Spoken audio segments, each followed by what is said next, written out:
Então, a gente já estava falando um pouquinho aqui. Hoje a gente tem mais um episódio do Talks Indoor. Tô aqui com o Renato. Renato, que é sócio, né? E fundador da Canabred. Então, hoje a gente vai falar um pouco de genética, melhoramento de genética. Acho que entender um pouquinho mais técnico sobre clones, sobre as plantas, né? O que a gente pode fazer aqui no Brasil hoje para desenvolver nossas próprias genéticas, né? Não mesmo desenvolver nossas próprias, mas como que a gente faz para essas genéticas fluírem melhor aqui no nosso país, né? Então, agora que a gente está quase entrando aí para um cultivo industrial, né? Agora para o final de setembro, quem sabe aí o que vai rolar. Acho que isso é um trabalho muito importante. Ainda bem que você está aqui com a gente hoje para entender um pouquinho melhor.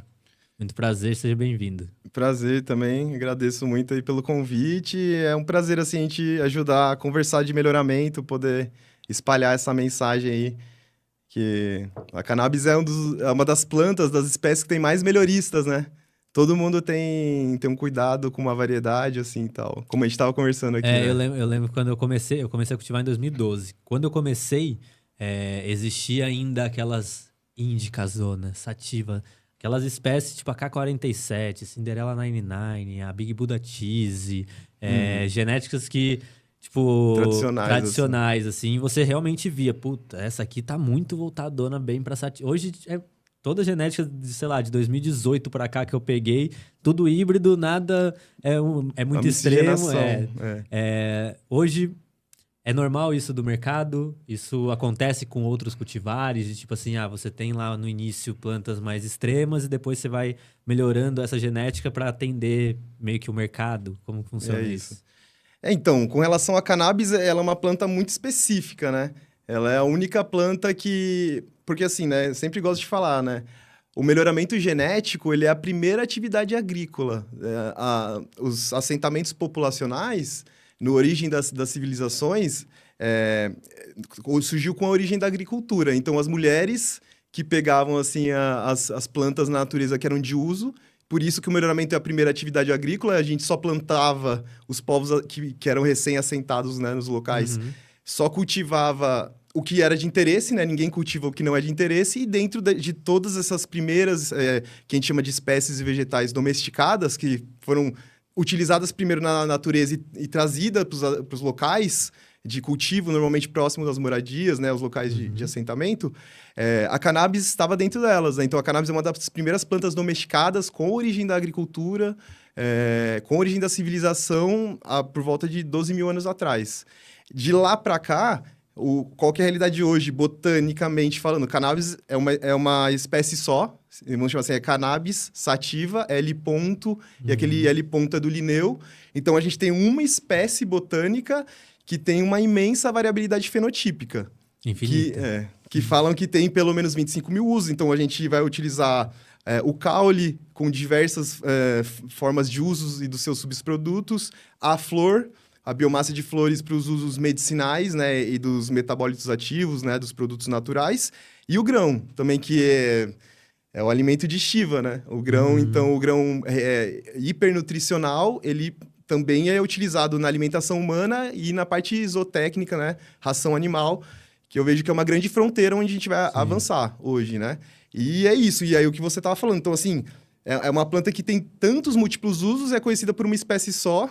Dentro dela são várias, né, variedades agronômicas e você só tem uma espécie. Então, uma espécie hipermiscigenada, né? A realidade hoje, dentro dos cultivares de cannabis, é que dentro de cultivares clonais que a gente tem aqui, na verdade, é uma mistura de diversos cultivares, que é toda a família genealógica daquela genética que foi miscigenada, cruzou A com B, depois o com C, e aí depois fez o retrocruzamento. Então, usou dezenas de materiais ali para cruzar, para chegar numa geração ali onde o cara vai fazer o phenohunt, né? Ou a seleção, e ele seleciona faz a clonagem ali e ele fotografa. Então, dentro daquele clone, né? Que a gente chama na agronomia de cultivar clonal, dentro daquele clone você tem toda uma mistura daquela família genética. Então, se você fizer a reversão sexual, a autofecundação e cultivar essa geração S1, a endogâmica, a primeira, vai dar uma variabilidade gigantesca e que vai dar variabilidade de quimiotipo, de altura, de cor, de ciclo de vida tardias ou super precoces ou as normais. E é isso eu fiz lá na APEP, né? Que a gente foi montando. Mas essa é um pouco o que a gente está estudando hoje. Qual que é o cenário hoje do melhoramento do Brasil, né? É isso. É altamente miscigenada. Então, mas isso, ele acontece muito você acha que acontece muito pelo cultivo ser mais indoor? Porque assim, se a gente for ver no passado, a gente tinha, a sativa, ela nasce tal local do planeta, porque ali vai ter uma intensidade muito maior de luz, etc. A índica, ela nasce em outro local, porque ali tem uma intensidade muito menor, e etc. Por isso que as folhas ficam mais grossas e tudo mais. Quando a gente começa a vir para o indoor, isso já não importa tanto, né? Aí o que importa mais é o quanto de volume essa planta está ganhando, o quanto de resina ela está ganhando e etc. Potência. Isso acaba sendo importante para o cultivador ali do indoor. Você acha que essa hibridez que acontece hoje no mercado genético de cannabis, ele vem muito por conta disso? Porque é isso, se todo mundo estivesse cultivando nos seus outdoors, cada país ia ter que ter a sua sativa ou mais índica, porque depende muito do ambiente de cada uma. Acho que hoje veio se cruzando muito porque depende do ambiente. Tá todo mundo simulando o ambiente, basicamente. Isso é uma verdade. Então, porque o melhoramento, assim, você sempre faz uma coisa com objetivo. O melhoramento é a mesma coisa. Então, que nem você estava me contando, né, das suas experiências em melhoramento de cannabis medicinal. A gente, então, vai trabalhar com cannabis medicinal, a gente vai enfocar algum objetivo na planta. Tem gente que melhora por cor de flor, tem gente que melhora por potência de THC, potência de CBD, CBG, tem gente que melhora por terpeno, que para mim é onde está assim, a relíquia da cannabis, são os terpenos, né? Sim. Então a gente sempre tem um melhoramento. A molécula dele que ajuda a transmitir. Que são as aromáticas, né? E a história assim, que os objetivos do melhoramento da cannabis ao longo das últimas décadas, devido à proibição, ficaram, vamos chamar assim, meio loucos, tá ligado? Tipo assim, nenhuma planta, nem tomate foi melhorado para plantar dentro de armário ou de CPU. Nem soja foi melhorado para se plantar em bunker ou embaixo da terra. Então, assim, as plantas foram melhoradas para quê? Para ficarem mais compactas, pequenas, que é para realmente fazer isso que você tá falando, que é o cultivo indoor, que é ambiente controlado, e tem que ser plantas pequenas. E o segundo objetivo, potência. Porque você tem poucas plantas, então você tem que aumentar a potência dela. Então, um pouco do que a gente encontra hoje são essas variedades muito mais potentes em THC. E aí é onde a gente vem chegando um pouco na parte qualitativa do melhoramento. Assim, as pessoas não estão melhorando hoje para ter... Assim, até melhoram para ter mais o canabinoide, mas muitas estão procurando... vamos dizer assim, a sensação, o efeito terapêutico dos terpenos, o relaxante. Sim. Então, a gente começa hoje não só olhar para o THC, mas também olhar para os terpenos e para o CBD... E dentro dessa realidade, assim, falando de novo, assim, eu me sinto até repetitivo, mas sempre que eu vou conversar com alguém, eu falo assim, a gente tá na era dos dinossauros da cannabis no Brasil, né? A gente é uma planta praticamente desconhecida, né? Por causa que ela é cultivada nesses grows, assim, escondidos, a gente não tem uma publicação na parte agronômica, né? Sim. Então, no Brasil, de cannabis. Então, assim, a gente ainda tá jogando luz sobre o tema, né? A gente tá na parte, o que eu chamo, assim, a gente tá na parte... eu dou até risada quando eu vejo, tipo, assim, algum jornal falando, não sei qual universidade vai registrar super maconha, não sei o que lá. Tipo assim, a realidade hoje do melhoramento do Brasil é a seguinte, a gente está em pré-melhoramento, introdução de cultivar. A cannabis não é nativa do Brasil, então ela é nativa da Ásia Central. Sim. Então a gente está fazendo essa introdução de cultivar, né, que graças a Deus foi agora regularizada pelo mapa. Mas, assim, o momento é de introduzir, cultivar e diversidade, e ver diversidade, entendeu? Para depois avançar para a purificação dessas linhas, entendeu? É isso, né? A gente tem aí, imagina, em setembro, final de setembro, talvez uma regulamentação do cultivo industrial, de alguma forma, e a gente ainda não tem genéticas testadas e desenvolvidas aqui dentro do Brasil. Hoje, o que vocês fazem com a Cannabreed, que vocês estão fazendo dentro da faculdade lá e tal, vocês são os pioneiros nisso? É a primeira galera que está mexendo com genética? Já tem outras faculdades que começaram a mexer de alguma forma? Sim. Algum órgão do governo? Então, né? Aí eu até gostaria de fazer menção ao professor Deli, né? O professor Deli José Henriques da Silva, que ele é o curador do banco de germoplasma de hortaliças da UFV, né? Então, a gente tem um banco de germoplasma lá, que ele é mais antigo, inclusive, que o Senargê. Então, assim, ele é bastante tradicional aqui. Você tem dezenas de variedades de cebola, tomate, berinjela. E o Derli, ele já é pelo menos há uns 20 anos curador, né? Então, o Derli trabalha nessa parte de recursos genéticos e muito enfocado em tomate, né? E a gente gosta de fazer esse detalhe, assim, que... A gente não tem os padrões de cannabis, então a gente se espelha muito em tomate. Porque o tomate é uma planta altamente demandante, né?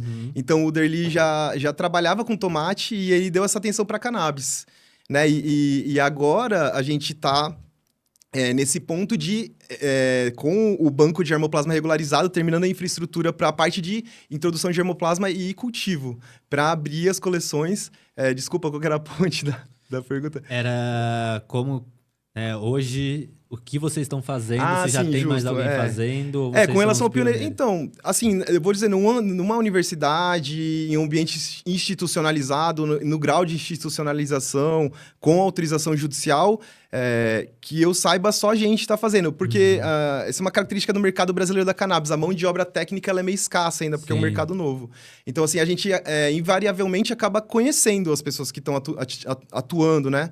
Na área da química, na área da fitotecnia, na área do melhoramento. Então, a gente conhece algumas experiências de melhoramento, mas, assim, até por isso que eu ressaltei o professor Derli, né? Que ele já é um professor referência na área de melhoramento do Brasil. Então, assim, pelo que eu vejo, a gente, no grau de institucionalização com autorização, só a gente tá nesse ponto, né? Com infraestrutura, né? O Banco de Germoplasma, ele é o projeto oficial de cannabis da UFV. Então, a gente sempre buscou, assim, desde o primeiro momento dentro do... A gente está no 4º ano, né? E a gente está terminando nossa infraestrutura agora. Então, assim, nesses 4 anos, foi um trabalho bastante pesado em planejamento, em institucionalização. A gente tem amplo apoio do reitor, né? Do Demetrios. Então, a gente tem todo o apoio. Então, a gente quis fazer o caminho... A gente é muito, tipo, quadrado, careta, assim. A gente quis fazer o caminho certo, porque quando a gente trabalha com cannabis, a gente tem que ser duplamente responsável. Sim. Porque se der uma bola fora, deixamos aí, sabe como é, né? Então, o peso é pior. Então, a gente com o professor Derli, tipo assim, é chave para isso, um professor amplamente responsável e querido na comunidade acadêmica, a gente quis seguir todos os protocolos. Então, hoje a gente tem uma área totalmente regulada, ela é uma estação, ela é uma área de estação de pesquisa registrada dentro do mapa. Nesse grau de institucionalização, eu não conheço. Contudo, tem algumas pessoas que fazem melhoramento, vamos dizer assim, caseiro e algumas em sítios, assim, que eu acho interessante virem para parcerias, para poderem, se alguém acha que consegue colocar o material para testar para agronegócio, eu acho interessante fazer uma parceria para conseguir testar esse material num ambiente técnico de escala. É isso, assim, né? Como a gente não tem ainda a regulamentação da forma ampla, etc., com certeza tem muita gente desenvolvendo genéticas há muito tempo no seu próprio quintal, na sua própria casa e tal. E é isso, essa galera, como parceria para vocês, se trouxerem algum estudo realmente, eu fiz isso durante 20 anos e tenho essas informações, tenho esses resultados, com certeza já ajuda vocês pra caramba a sair de um lugar, né, um pouquinho mais pra frente ali. Por um leigo, o que é o germoplasma? Germoplasma, vamos lá. O germoplasma, falando especificamente de material vegetal e plantas, né? Então, é todo o material vegetal que contém material genético, né? DNA ou RNA. E a gente manuseando esse material, é possível a gente replicar e propagar através dele. Então, o germoplasma... Pode ser clonado um pedaço de uma folha. Pode ser cultura de tecido. Então, o mais importante do germoplasma é que ele é um material que contém o material genético. Então, ele pode ser qualquer pedaço vegetal que ele tem uma célula e lá no núcleo da célula tem o DNA. E que, através de algum método de biotecnologia, a gente consiga recuperar e propagar esse material. Então, semente... ela tem o DNA e você consegue plantar e propagar. Então, é germoplasma. Clone é germoplasma porque você tira, enraiza... E lá, então, você está propagando ele, é germoplasma. E explantes, que é da cultura de tecido, que é bastante utilizada na cannabis, também é germoplasma. Porque eu tenho o DNA lá, e aí eu faço recuperação, e a partir disso eu consigo propagar aquela cultivar. Mas lá vocês vão usar muito mais germinação e clonagem. Germinação e clonagem. E, assim, a gente tem uma visão muito da semente, sabe? Porque eu vejo para um cenário de agronegócio, assim, em grande escala... a semente ela é mais viável, mas a priori a gente prevê o uso de sementes, né? A gente chama de variedade de polinização abertas regulares, né? Que tem o macho e a fêmea, as feminizadas e os cultivares clonais, que são os clones, né? É mais ou menos essas sementes que a gente trabalha. Qual que é a ideia com o projeto, né? Qual que é a ideia inicial? Pô, hoje a gente está fazendo um projeto para entregar isso aqui. O que a gente está querendo entregar para a sociedade ou para as empresas, etc. É isso. O que é esse ponto? Isso, o projeto institucionalizado lá dentro da UFV tem mais de 20 objetivos, mas, a grosso modo, ele já atende o sistema de germoplasma, né, brasileiro e internacional, que o que a gente faz com cannabis é só utilizar a ciência e as leis que estão aplicadas às outras plantas para cannabis. Porque a gente acredita que cannabis é como soja, só muda a espécie. Então, o nosso trabalho, a gente trabalha como uma estação de pesquisa, focada principalmente em recursos genéticos. E aí, recursos genéticos, eu falo isso que é material genético propagável, semente, clone, tá? E a gente, de vários motivos, primeiro objetivo, que seria um objetivo amplo, servir de observatório para construções de políticas públicas e regulações. Tá. Porque eu sempre falo, a gente já está com autorização lá, então, assim, a gente consegue fornecer... Se o governo exemplos, estiver precisando entender um pouco mais, vai atrás de vocês. Isso, conversar com quem já está fazendo. Isso seria um retorno para a sociedade no nível de política pública. Sim. Tá? O que a gente consegue oferecer para os nossos clientes, né? Na área do business to business, em grandes empresas, a gente consegue realizar a importação do germoplasma e das sementes de fora do Brasil, realizar esse cultivo aqui no Brasil, porque a gente precisa caracterizar, né? Porque a cannabis ela é de origem asiática, centro-asiática. E você traz uma planta de clima seco para um clima tropical, a gente conhece bem o que acontece, né? A partir dos fungos, né? Sim. Então, a gente tem que fazer essa introdução de cultivar e caracterizar morfoagronomicamente, que seria o fenótipo, altura de planta, distância entre nó, número de galhos, diâmetro de copa, produtividade, e aqui a quimiotipagem, que vai ser, e aí você obtém a documentação, né? Dentro de banco de germoplasma, a gente chama de, seria os dados de passaporte, né? Onde você tem toda a história daquela variedade... ali os dados da variedade e as sementes ou os clones ali, então você tem a histórico e o material propagativo ali guardado. E no âmbito da proteção de cultivares, a gente chamaria dos testes de estabilidade, que é o que também a gente oferece.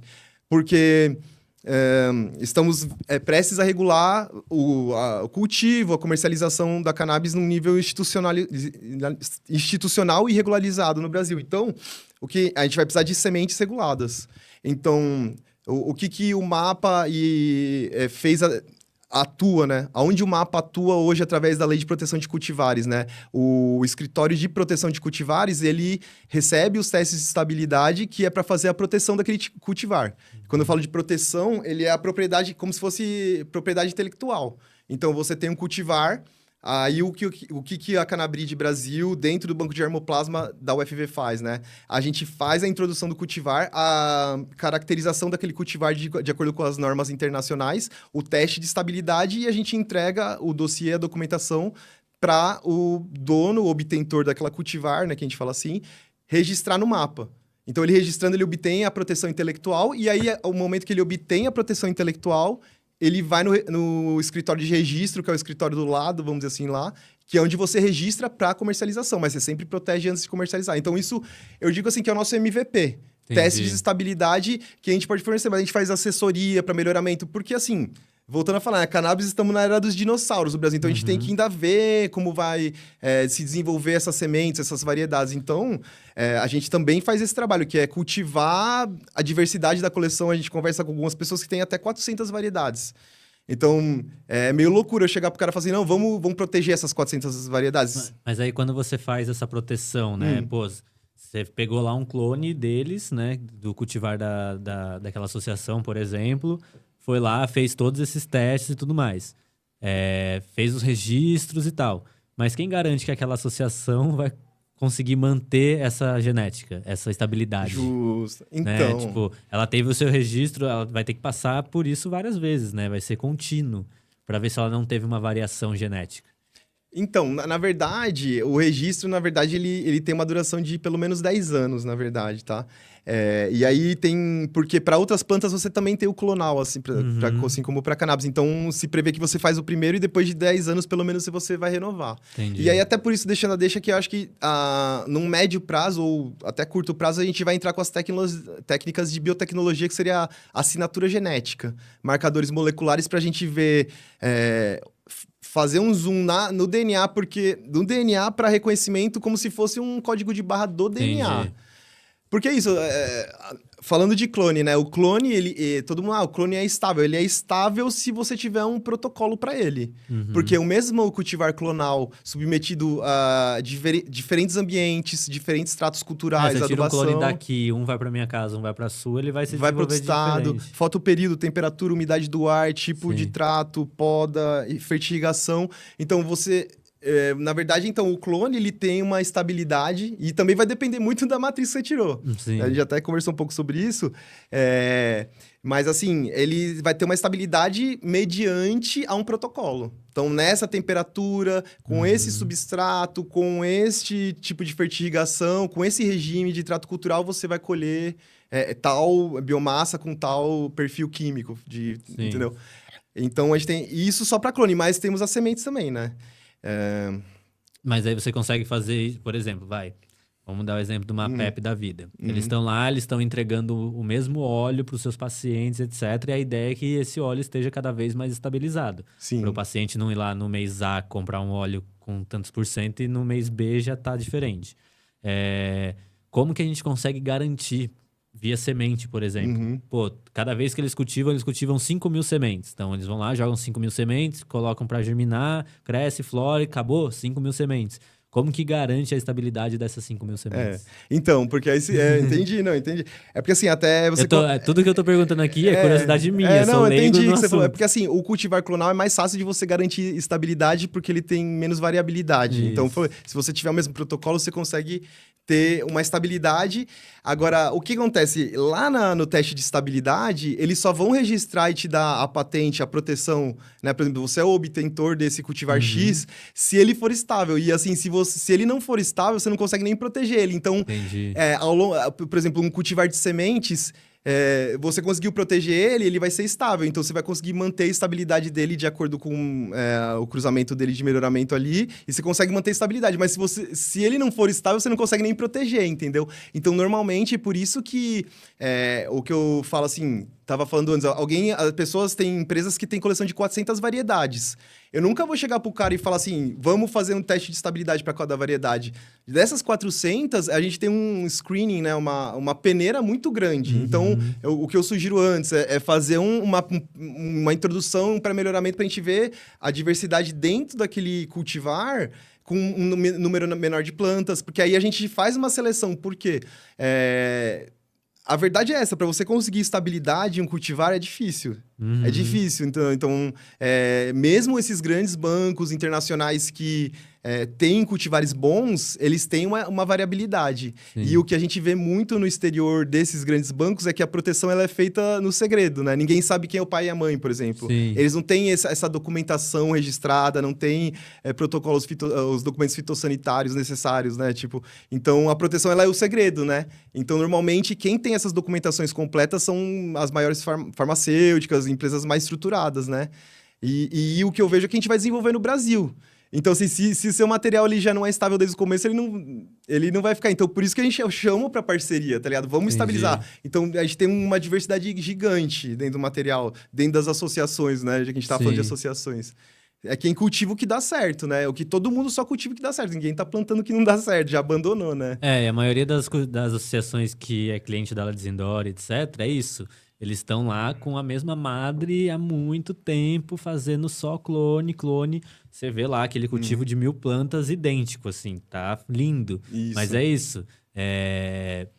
Ao meu ver, como o nosso mercado ele tá ainda embrionário pra caramba, é muito novo, cada associação tá tentando fazer do seu jeito para manter a estabilidade o máximo possível. Mas é isso, sem histórico, sem nenhuma empresa para auxiliar nessas estabilidades, saber se sem publicação científica na área de melhoramento agronômico. Todo mundo meio que fazendo, assim, só vamos. E assim, né, me inspirando na PEP, porque onde eu fiz meu doutorado lá dentro, assim, como eles conseguem a estabilidade através de...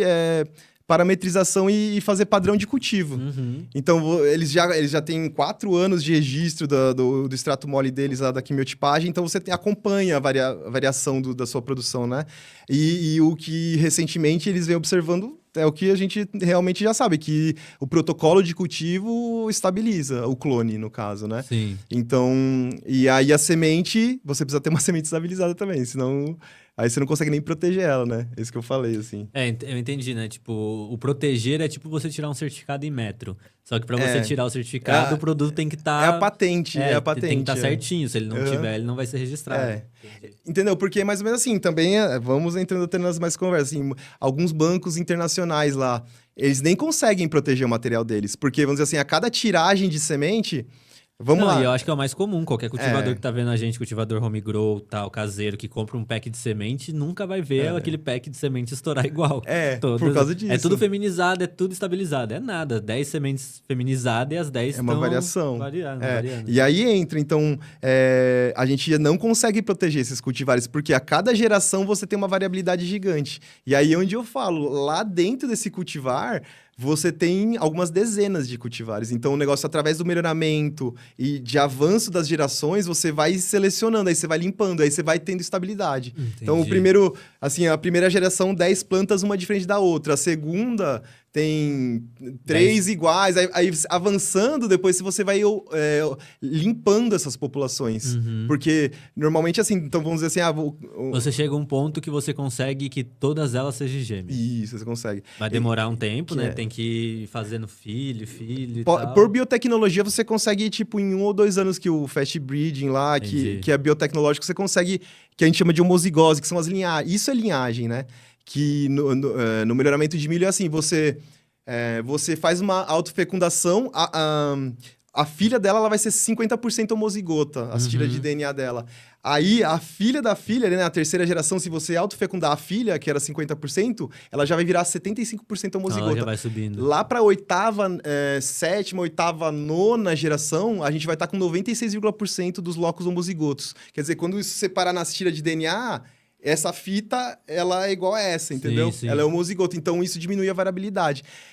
E assim que a gente produz um híbrido simples de milho, que vai ser o de cannabis. Você faz extensivo, vai avançando as gerações de homozigose, aí você tem várias linhagens. E a linhagem, que o pessoal chama, assim, né? Chama de linhagem, mas linhagem é uma variedade que tem todos os locos fixos, que é tudo Azinho, o Bzinho, é tudo homozigoto. Então, quando chega lá no final, você cruza 2 linhagens diferentes e divergentes, que conseguem se combinar bem. Aí você tem o híbrido simples. Entendi. Que aí você teria a linhagem vai doar um Azinho, a outra vai doar um Azão. Aí a filha vai dar um Azinho. Então, todas as filhas vão ser Azinho, heterozigotas. Tem um fenômeno do melhoramento que chama vigor heterótico ou vigor híbrido, que faz com que você tenha um estouro de explosão nesse Azinho. E aí você tem toda a sua lavoura Azinho, igualzinha, e alta produtividade. Tá, agora você tem um Azinho. Você autofecunda ele. Como que é os filhos dele? Azinho e Azinho. Porque quando você vai ter os dois tipos de... E aí o filho do híbrido simples, ele já é uma bagunça. Entendi. Então o híbrido simples é estável. Então, por isso que o melhoramento...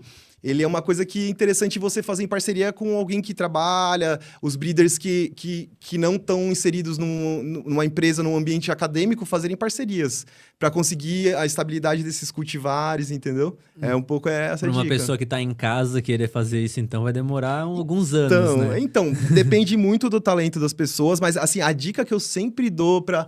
A gente trabalha com muitos, assim, pacientes também, né? Juntos, assim. A dica que eu dou, assim, trabalhe com bons materiais. Sempre trabalha... Se você produz em casa, já vai para o material bom, investe em recurso genético. Falando de agronegócio, o investimento que dá mais retorno em agronegócio é a parte de breeding, a parte de melhoramento. Tudo que você investe em genética retorna muito mais. Se você investir na irrigação, na fertigação, em qualquer tecnologia, você tem um retorno menor. Isso já é tido para qualquer área do agronegócio. Então, assim, focando nos pacientes de cannabis medicinal, invistam numa boa genética para você tirar um material bom. Porque isso que às vezes a pessoa que fica tentando te fazer melhoramento em casa, aí cruza uma hermafrodita com uma outra coisa lá e aí abre aquela diversidade. E o resumo, sabe qual que é o resumo da história? O cara sempre tem um material de média qualidade e não tem e não consegue avançar, nunca segura a matriz. E aí a dica que eu falo, amigos, vai, investe, compra uma semente boa e mantém uma matriz boa. E aí pelo que a gente estava conversando de cultivo, eu acho que esse é o caminho. Você trabalhar com poucas matrizes por algumas temporadas. Eu gosto de trabalhar, tipo, 2 ou 3 anos anos com... Pega uma variedade que eu escolhi essa, vou nela. Eu fico uns 3 anos com ela, porque pra você conhecer ela. Exato. Você cultiva uma vez, você não sabe nem o entende que ela, é. entendeu? Exato. É ter um filho por 6 meses.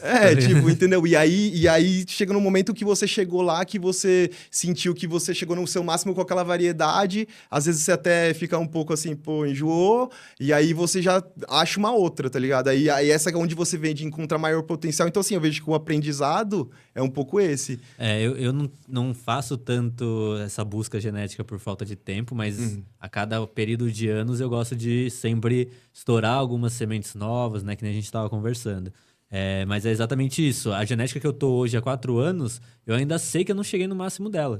Eu ainda sei que eu tenho mais ali, eu consigo esticar um pouco mais, mas me falta tempo para acompanhar um pouco melhor esse desenvolvimento. Porque não adianta nada eu sair de 3GC para 3.5 e não tá lá acompanhando o que vai acontecer com a planta. Então, eu gosto, né, desse desenvolvimento e tal, mas nunca fui pro lado genético. Você acha que, assim, hoje, a gente vai desenvolver meio que uma espécie brasileira? Ou é mais... Não uma espécie, né? Uma linhagem ali, alguma coisa. Diversas variedades. Então, até você tocou no assunto assim, porque eu sou um cara que acredito muito no Brasil, tá ligado? Então, a minha visão, assim, que eu vejo que já está acontecendo é que a médio e a longo prazo a gente vai ser a maior produção de cannabis, maconha, cânhamo do mundo. E como eu tô dentro da UFV, que é uma das universidades, assim, top de área de agronomia, de melhoramento, top 3 do Brasil, eu vejo que o Brasil vai fazer o que fez com a soja.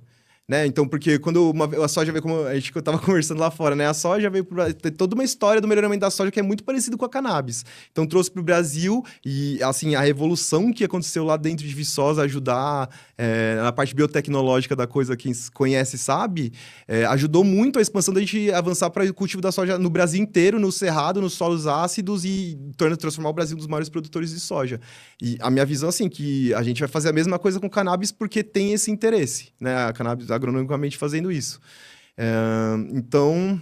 Mas você acha que tipo assim, você acha que isso é rápido? Porque assim, para você Entendi, desenvolver uma genética para cultivar lá no Rio Grande do Sul, uma genética para cultivar lá no úmido de Manaus, a outra para estar lá no Nordeste, vão ter umas variações muito grandes para isso acontecer no outdoor, né?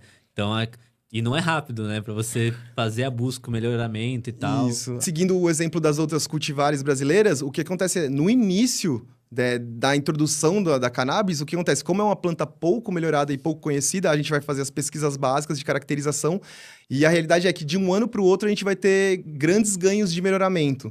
Porque ela é uma planta pouco melhorada. Então, de um ano para o outro, você tem grandes ganhos. Só que os primeiros materiais são mais instáveis. Isso aconteceu com feijão também. Os primeiros materiais são mais estáveis, de um ano para o outro eles melhoram muito. Porque elas são poucos melhoradas. Hoje, o que a gente vê com a soja? A soja ela é altamente melhorada. Pra você melhorar alguma coisa é difícil de um ano para o outro, pro cara ter 1,2 de ganho genético, que a gente chama na genética assim, de crescimento, para ter 1% é uma luta. Se os caras têm 1,2% é festa na empresa. Entendi. Porque é uma cultivar altamente melhorada e estável. Agora, a cannabis não. Hoje é pré-melhoramento, né? Então, é introdução. A gente vai explodir uma diversidade fenotípica e de ciclo de vida e quimiotípica. E aí, a partir disso, a gente vai começar a testar ela no território nacional, que tem várias latitudes. E aí, se espelhando também na soja, né? Então, os cultivares os mais precoces, a gente vai sugerir para o Rio Grande do Sul, que teria um fotoperíodo maior. Então, você conseguiria aproveitar essa luz e ter uma produção maior. Boa. Na verdade, é um crescimento que ela vai florar, né? Porque se você tiver muita luz, ela vai ficar vegando. Então, você põe uma mais precoce, que ela vai aproveitar essa luz na flora. Entendi. Agora, por exemplo... Lá no Equador, você tem 12 e 12, né? Pouca variação de fotoperíodo de dia. Então, eu já sugeriria variedades com um ciclo de vida mais longo. Porque elas têm menos fotoperíodo, 12 horas de luz, aí ela cresceria mais, entendeu? Quando você diz ciclo de vida mais longo, é contando a sua floração ou a sua vegetação?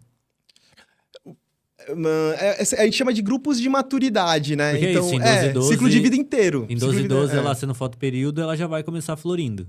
Então, porque tem plantas, vamos dizer assim, as automáticas que a gente chama, tem algumas que elas podem ser chamadas de super precoces, que a gente ia colher ela com 2 meses. Então, Entendi. as super precoces, elas, na verdade, ciclo de vida eu chamo o ciclo inteiro, né? Assim, Entendi. e as mais tardias, elas aproveitam mais a vega, entendeu? Então, por isso que eu falo uma tardia lá pro região amazonense, o norte do país, ela é melhor, porque é 12 horas de luz, que 12 horas de luz... Nesse período ela vai crescer mais rápido. Ela fornece estímulo para ela florar. Se você põe uma precoce lá, ela flore rapidinho e fica pequena, você não aproveita nada. Entendi. Então, você coloca uma planta mais tardia. Aí o gene dela já entende que ela tem um ciclo total de germinação até o fim de flora maior. E aí, mesmo com essa forçante de 12 horas de fotoperíodo para florar, ela tem essa genética para vegar mais. Aí ela cresce mais e aproveita. Lá no sul, 14 horas de sol no verão, Rio Grande do Sul. Se você põe uma sativa, ela fica gigantesca, não flore. Ela flore, mas daquele jeito vegano, tá ligado?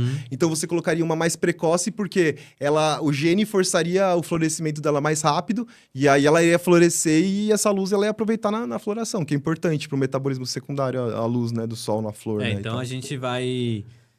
Aconteceu a regulamentação agora em setembro, por exemplo. A gente já começa a ter sementes no Brasil, mas é isso. O melhoramento delas vão acontecer Pontapé inicial, Só tem que começar. Então a gente tá engatinhando, né? Como eu tava falando, assim, a cannabis é uma planta ainda desconhecida, praticamente, né?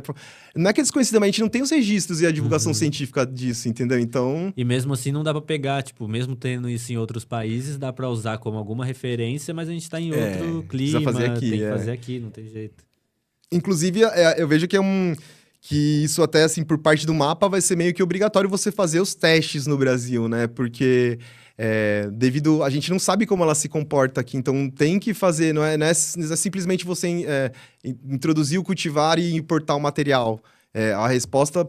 Até da diferença, com certeza, da Europa, né, do hemisfério norte, vai dar diferença para cá, com certeza. Sim. Aí a tesa aqui da Colômbia, aqui, né, vai dar diferença pro Brasil. Então a gente vai ter que testar no Brasil, sim, os cultivares, que é o que a gente faz lá no banco de germoplasma. E aí a gente falando um pouco dessa... Vocês devem estar acompanhando também, né? Um pouco dessa regulamentação, o que está acontecendo, etc.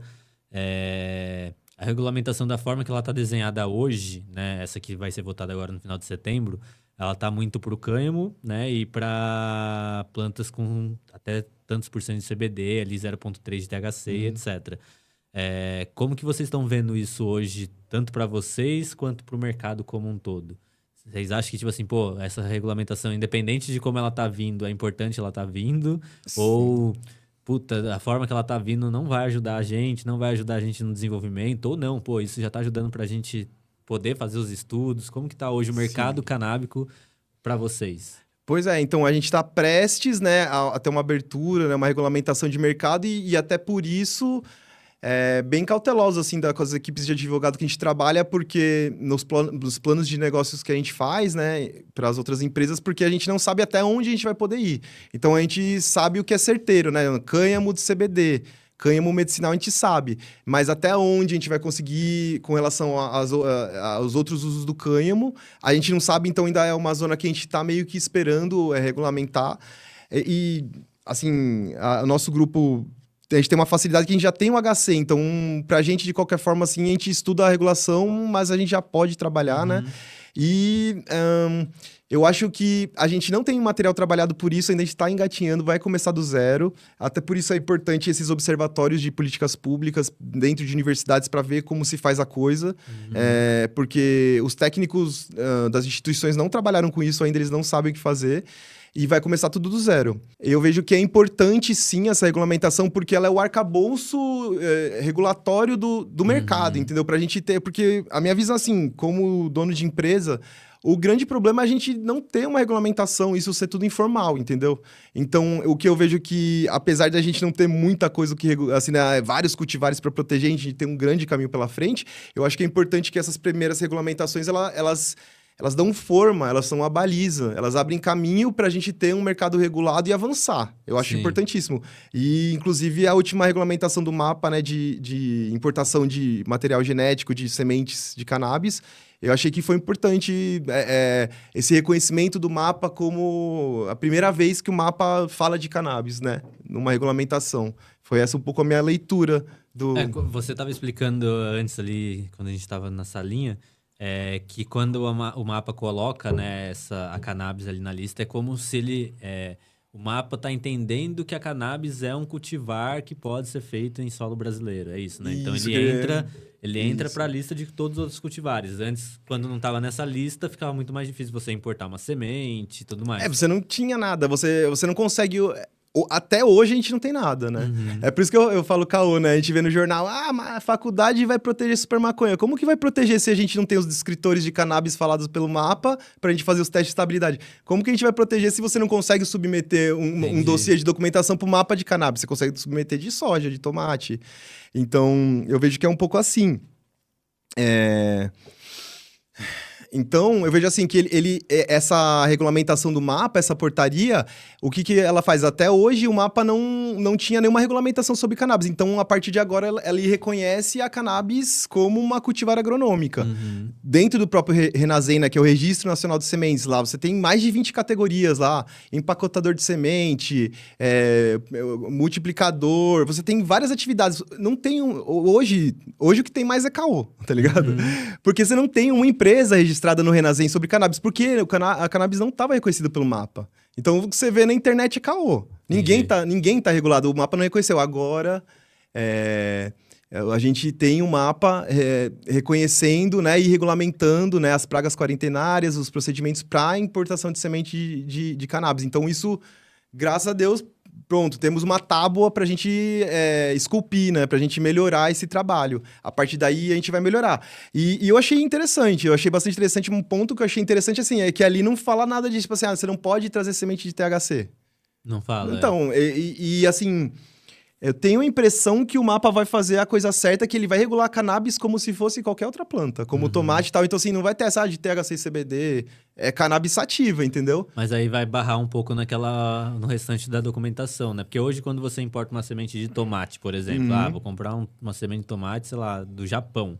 Para você trazer isso legalmente, você precisa que essa semente venha com alguns documentos, alguns testes de laboratório que sejam aceitos pelos órgãos aqui do Brasil. Não pode ser também documentos fitossanitários e a questão das pragas quarentenárias. E quando ela entra, ela faz essa quarentena, né? Que seria a quarentena que é pra ver assim, essa semente tá limpa, será que a gente não tá introduzindo uma praga nova no Brasil? Então, mesmo que ela chega com essa documentação, a semente ainda fica em quarentena. Fica, tem o procedimento. Então, tem a amostragem da semente, né? Entendi. Que é pra você ver ali o... Então, pra cannabis ainda não tá... O que a gente tem foi isso. Ali naquela portaria, ali naquela regulamentação, eles deram as pragas quarentenárias e os documentos necessários. Mas ainda na prática... Na prática eu não conheço não tem nenhuma estação quarentenária que já fez quarentena de cannabis, assim... Porque a gente não tem a regulamentação, entendeu? Então, isso que fica... tipo, como que a associação, por exemplo, a associação hoje, no HC dela, deve ter lá que ela pode importar tantas sementes. Só que essas importações, igual no meu HC, também tem, que eu posso importar 60 sementes por ano ali e tal. Mas não passa por nenhuma... Desconsidera, justo. Não passa por nada de quarentena, de praga. Ele vai ser, às vezes, vai ser apreendido lá. Ou já vai vir, junto com a semente, vai vir o meu HC ali para, se for parado, já puxarem, etc. Mas é isso, não passa por nada dessas... Então, esse que é o grande problema da proibição, porque aí virou assunto de jurídico e o juiz deu a canetada pra importar. Maravilha, acho que é o primeiro lugar você fornecer o medicamento pro paciente. Sim. Só que como o mapa, né, e que acho que é do mapa, não é a Anvisa que tem que regular a parte de cultivo nem de semente, como não tinha regulação, então, tipo assim, não controlou praga quarentenária. Então, assim, o paciente precisa ter medicamento, ele vai trazer a semente, se vier com a praga junto, já tá boa. E já tá aí, né? A verdade é assim que ainda muita gente que faz o cultivo mais natural, as pragas estão aí, elas estão no ambiente, é a planta fraca que é atacada, né? Exato. Hoje, se um home grow, ele quer buscar esse entendimento de genética, de melhoramento genético e tal, vocês têm algum lugar onde vocês disponibilizam informação? Algum lugar, sei lá, YouTube, onde vocês fazem vídeos sobre, etc. Vocês fazem passar um pouco do conhecimento pra galera? Tem alguns cursos pagos, alguma coisa assim, não? Pois é, então, por enquanto, o que acontece, Eu né? acho que é uma parada que a galera deve ter importante. bastante curiosidade em aprender também. E acho Isso. que é rico pro mercado, que é o que você falou. A gente não tem pessoas para esse mercado. Então a gente vai ter que desenvolver essas pessoas. Assim, a situação nossa, por enquanto, a Canabridge é uma startup. Então, a gente é muito focado em desenvolvimento tecnológico, a parte de pesquisa, eu faço meu doutorado e tal. E a maioria dos colaboradores que são técnicos, eles estão na pós-graduação. Então, a gente foca muito na parte de pesquisa e tal. E a gente tem a nossa parte, vamos dizer assim, de mídias sociais e de... até de comunicação não privilegiada. Porque eu acredito, assim, que... É nobre, né, essa atividade de comunicação e da mídia social. Então, eu sinto assim que a gente precisa investir nisso, né? Não adianta... E a gente, no momento, não teve o braço de fazer tanta comunicação. Então, a forma como a gente faz a comunicação é divulgação científica. Isso é uma característica nossa da Canabridge Brasil. A gente gosta de furar a bolha. A gente gosta... A gente foi no Congresso Brasileiro de Melhoramento de Plantas. Era o único trabalho de cannabis. Então, a gente vai em congressos e esse papo que tem em podcasts, em Congresso Brasileiro de Cannabis Medicinal e nos congressos de cannabis também, Expo Cannabis a gente sempre tá palestrando, conversando, só que é o trabalho de formiguinha ainda, porque a gente privilegia ainda, a gente é muito focado nisso. Mas é inevitável que a gente tenha que investir da forma adequada para ter essa divulgação. A minha leitura é essa. Só que como startup, né? Sim, Você já passa por esse ponto, você sabe, né? Acho que é isso. Até mesmo, né? Hoje a gente tem na Let's Indoor mais de 80 mil clientes, né? Então, mais de 80 mil pessoas que estão cultivando com nossos equipamentos, etc., desde lá de 2016 e tudo mais. Essa galera, alguma porcentagem tem ali, gosta de desenvolver genética, gosta de coletar o pólen, de fazer sua S1, etc. E estudando um pouco, mesmo com as informações que tem na internet, que não são muitas, a não ser que você seja um universitário, né? Esteja se aprofundando nesse conhecimento para falar com pessoas ali, professores que entendem um pouco melhor. Senão você tá na internet e bora em fórum, vai ver fórum gringo. Que é isso, eu tenho um amigo meu que me ensinou a cultivar em 2012. Ali, 2012, 2013, ele já estava em fórum gringo estudando sobre cruzamento. Ele já queria entender como que ele estabilizava uma genética, como que ele ia pegar macho com fêmea, cruzar e todas as sementes darem iguais. Então, tipo, isso em 2012. Só que é isso. Continua até hoje, sem nenhum estudo nacional, só buscando conhecimentos em fóruns e tal. Então, com certeza tem uma porcentagem de pessoas no Brasil que querem estudar sobre isso. A gente faz coisas específicas nesse sentido, até porque a gente faz muita coisa específica. A gente faz cursos específicos, assim, às vezes um curso de extração, às vezes a parte de cultivo, fitotecnia, mais de acordo com demanda. E a conversa o tete a tete, entendeu? Sim. Porque muitos melhoristas me mandam sementes, falam comigo, me encontram, me entregam a semente. E é importantíssimo, se o cara me dá uma semente, eu não guardo no bolso. Eu começo qual o nome, de onde veio, quem... Tento o máximo de informação, porque a informação pra gente é importante. E assim... É custoso, porque a gente conversa com muita gente, mas eu, por enquanto, tá assim. Muito no tete. Eu recebo muita gente falando, Renato, tenho coleção aí. Muita gente me manda semente e tô tentando organizar isso, tá ligado?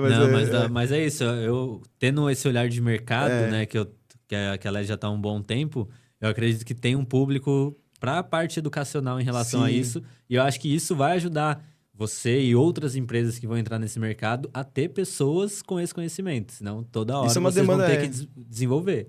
Ultimamente a demanda tá nessa área educacional. É porque a Canabridge a gente é um pouco mais focado, né? Até pela limitação de... tenho que enfocar. A gente é um pouco mais focado no B2B. Então, assim, nossos principais parceiros são outras empresas, né? E de certa forma, a gente...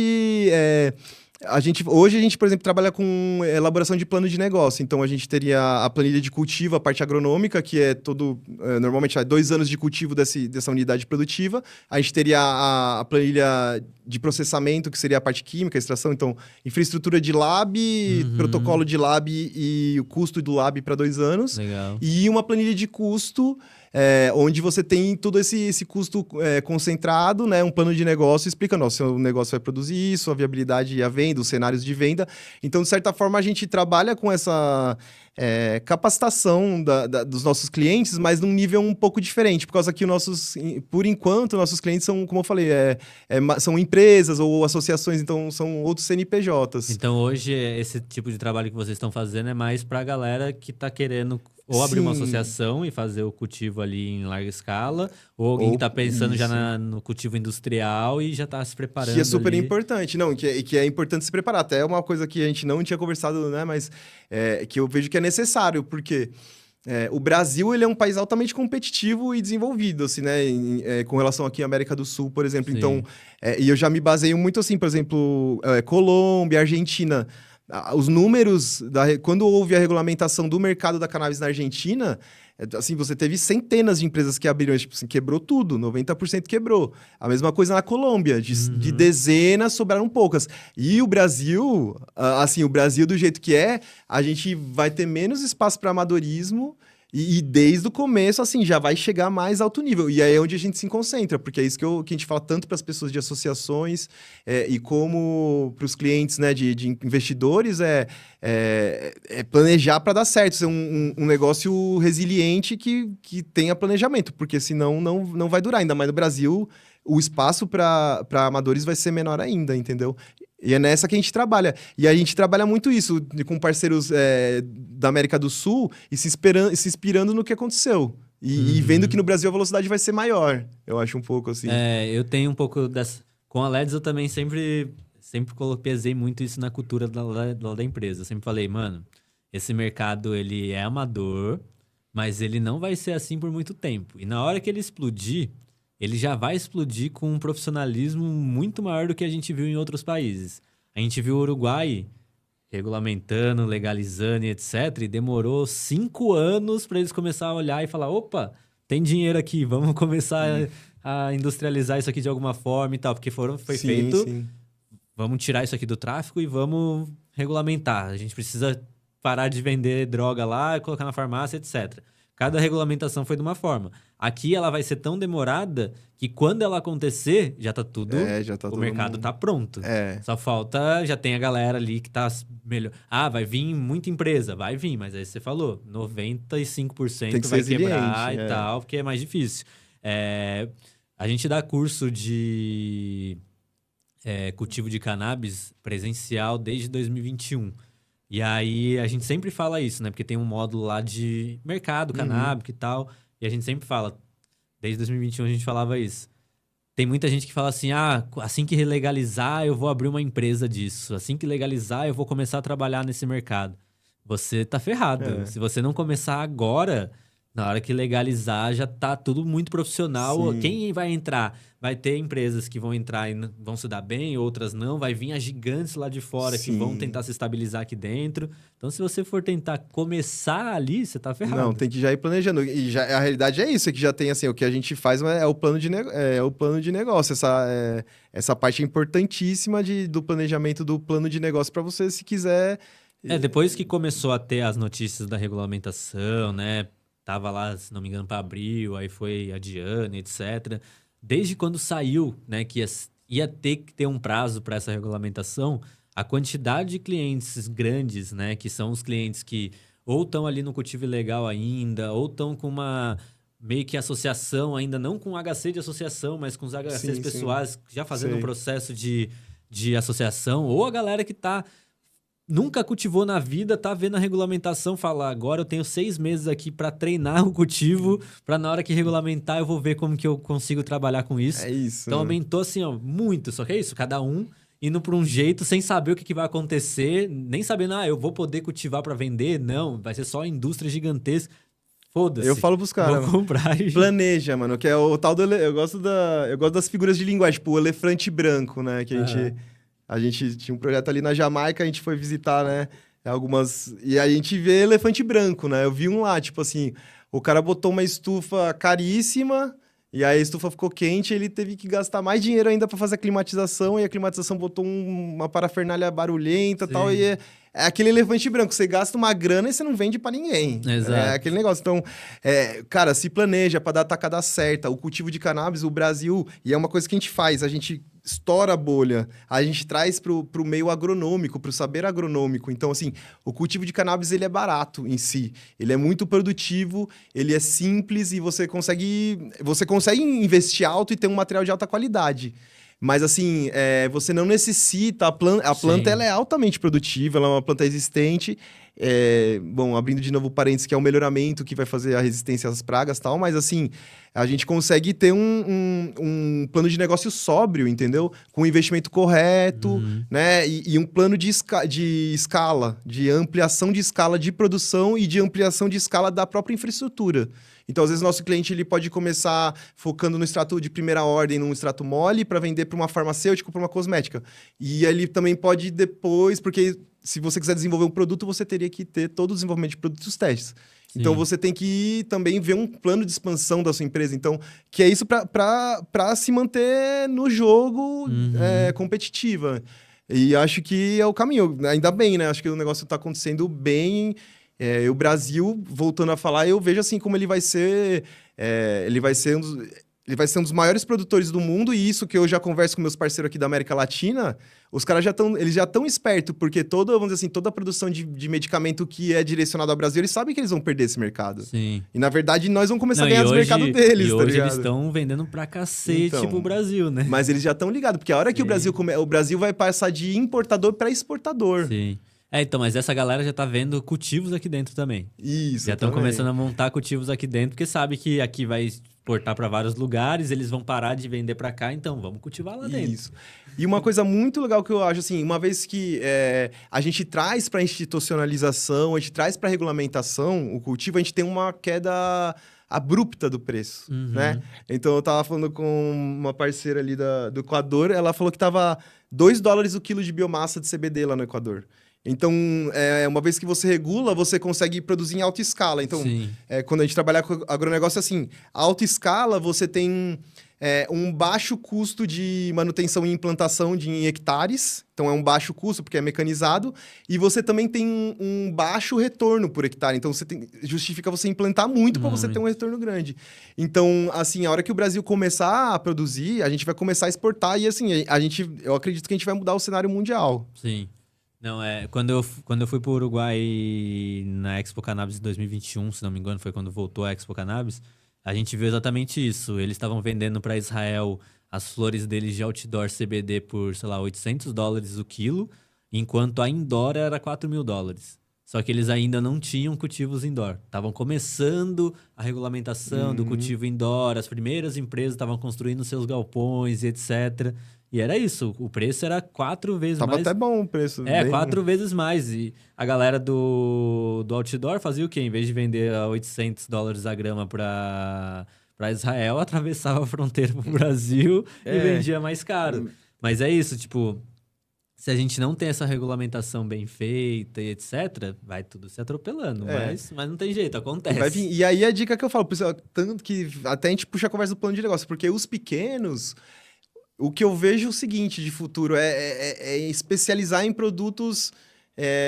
quase como se fosse um queijo canastra, um vinho do Paraná, porque, assim, a grande farmacêutica, ela vai pegar remédios de base, assim, alguns CBDs, alguns equilibrados, assim, vai produzir em alta escala.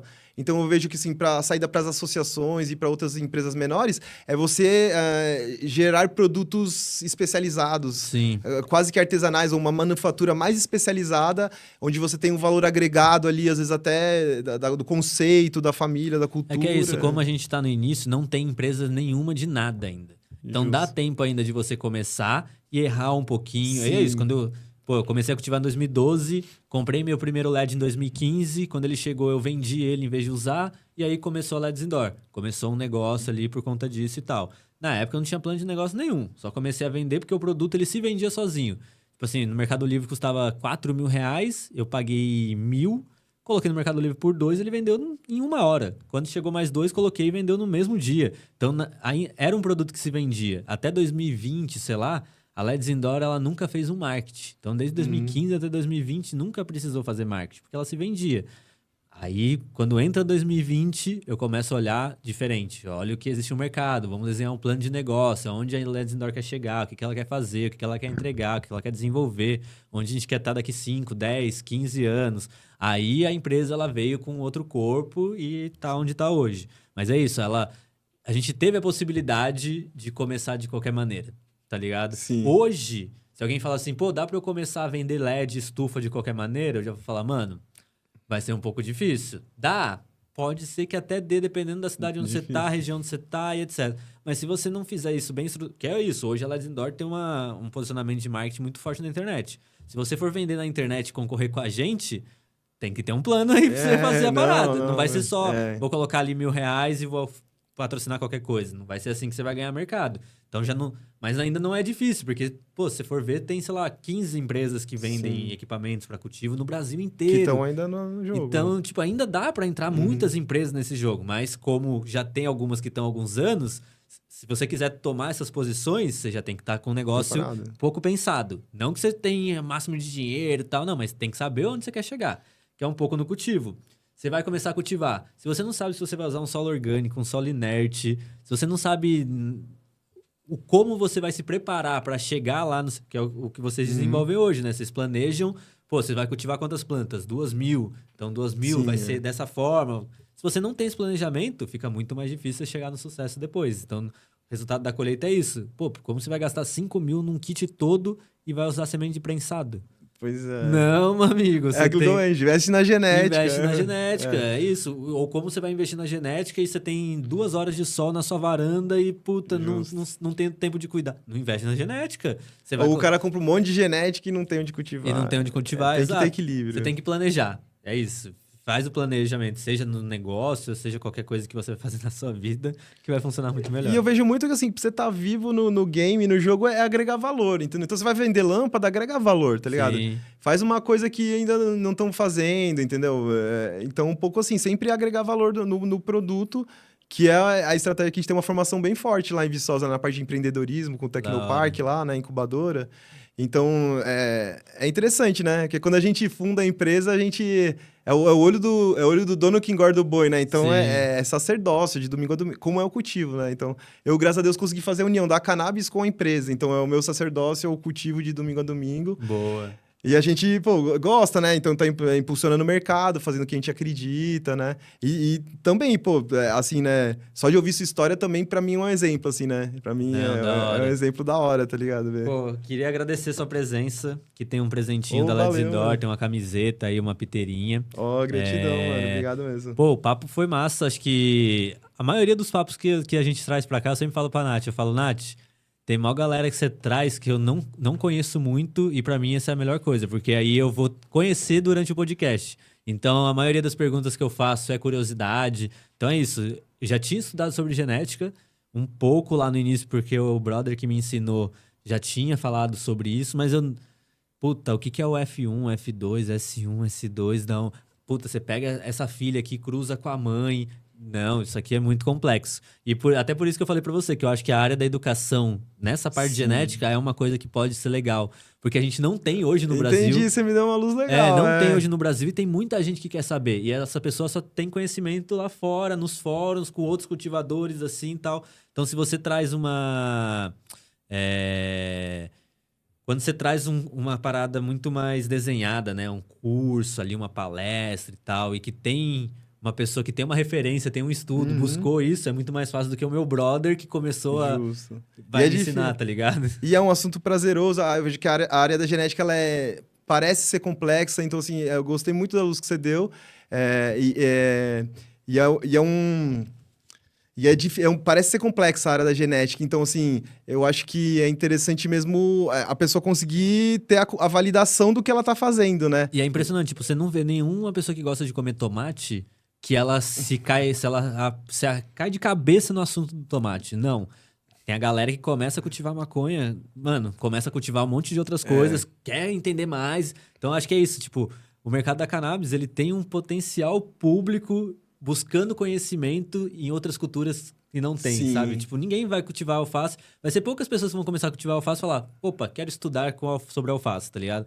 Sobre cannabis, não. Uma boa porcentagem que começa gosta de estudar, gosta de se aprofundar, entender um pouco melhor. Então, acho que tem bastante Os caras vão a fundo, sabe? Exato. Pô, a galera sozinha tá fazendo cruza, tá estudando melhoramento genético. Imagina quando você tiver cursos disso e tal. É isso que eu acredito. O Brasil vai estourar. O Brasil é o país dos melhoristas de cannabis. O Brasil é muito potência nessa área. Hoje, tipo, eu já vejo muita gente falando disso de cultivadores, né? Tipo, pô, as copas que acontecem em outros países é só brasileiro que ganha. Você vê a melhor extração de não sei onde é brasileiro que tá fazendo. Brasileiro mora lá fora, fala, meu, o brother meu que cultiva lá no Brasil tem flores melhor do que a que eu compro aqui, que é legalizado. Então o brasileiro tem mão pra cacete. É porque o brasileiro, ele sabe fazer o trabalho bem feito, simples, limpo, que o que ele tem na mão. Sem gastar, sem ser um exagero de desperdício que a gente vê lá no hemisfério norte. E a ciência do herbalismo, assim, da parte daqui... Vamos dizer assim, da parte vegetal, é simplicidade, limpeza e protocolo, entendeu? Fitoterapia, entendeu? Não, massa demais. Então é isso, Renato. Agradecer novamente. Espero que vocês tenham gostado também do episódio. Acho que para quem cultiva cannabis, acho que não é um assunto muito normal de ver por aí, né? Falando de genética, melhoramento, como que faz isso, quais são os benefícios, etc. Então acho que é um episódio muito rico. Então, você que curtiu, deixa o like no vídeo, isso ajuda bastante a gente chegar com esse vídeo em outras pessoas, né, em mais gente. Compartilha com seu amigo, comenta aí também o que você gostou.